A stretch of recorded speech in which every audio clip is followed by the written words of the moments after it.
Hey guys, how we doing today? So today I'm gonna go over fair value gaps.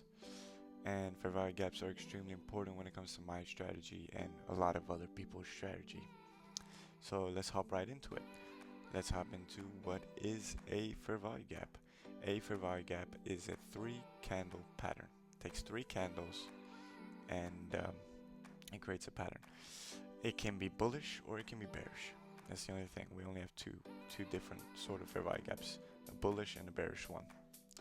So let's hop right into the charts because I believe that's the easiest way to learn is just by looking at it straight from the charts.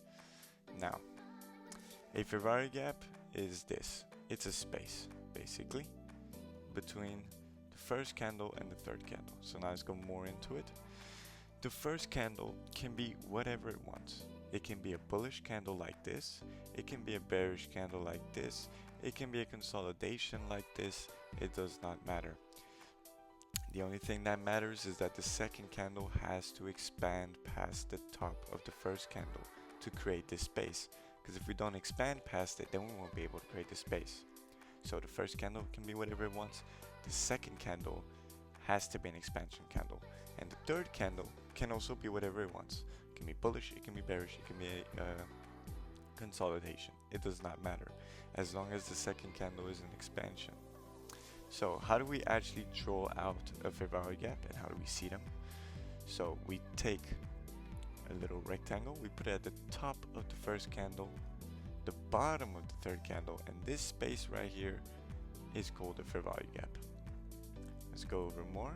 Right here, first candle is an expansion candle. An expansion candle is when you expand past the top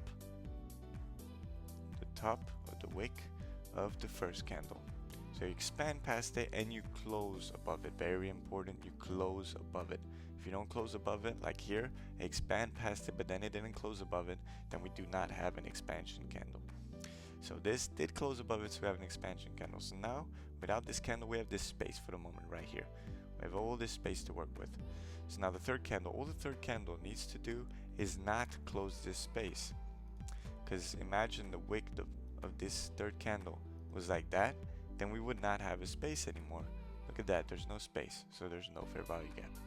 But in this case, we created a space, so we have a fair value gap. So you take the top of the first candle, bottom of the third candle, and you draw out this rectangle. And that is a fair value gap. Now let's go over a bearish one. Bearish, same thing. First candle can be a consolidation, like in this one. The second candle has to expand past the low, in this case, because we're bearish, of the first candle and close below it. The third candle can do whatever it wants. It can expand again. It can do a sweep like this. It can be bullish like this. It does not matter as long as we have a space between the bottom of the first candle and the top of the third candle. We have a fair value gap. So yeah, that's really all there is to it. It's pretty simple. At the start, I remember when I started out, it was I thought it would be hard to see in the charts, but it's really not. Like, you spend 10 minutes on the charts every day when you're starting, and you just mark out these fair value gaps, just mark them out, draw the rectangles, and just go through it. Mark out the fair value gaps, and you'll see in no time when you open a chart, the only thing you will see are these fair value gaps. It's the only thing you'll see. But yeah, that's really all there is to it. If this video helped you at all and helped you understand fair value gaps, then leave a like and subscribe. It would be really helpful to push these tutorials out to more people. But yeah, thank you for watching and have a nice day.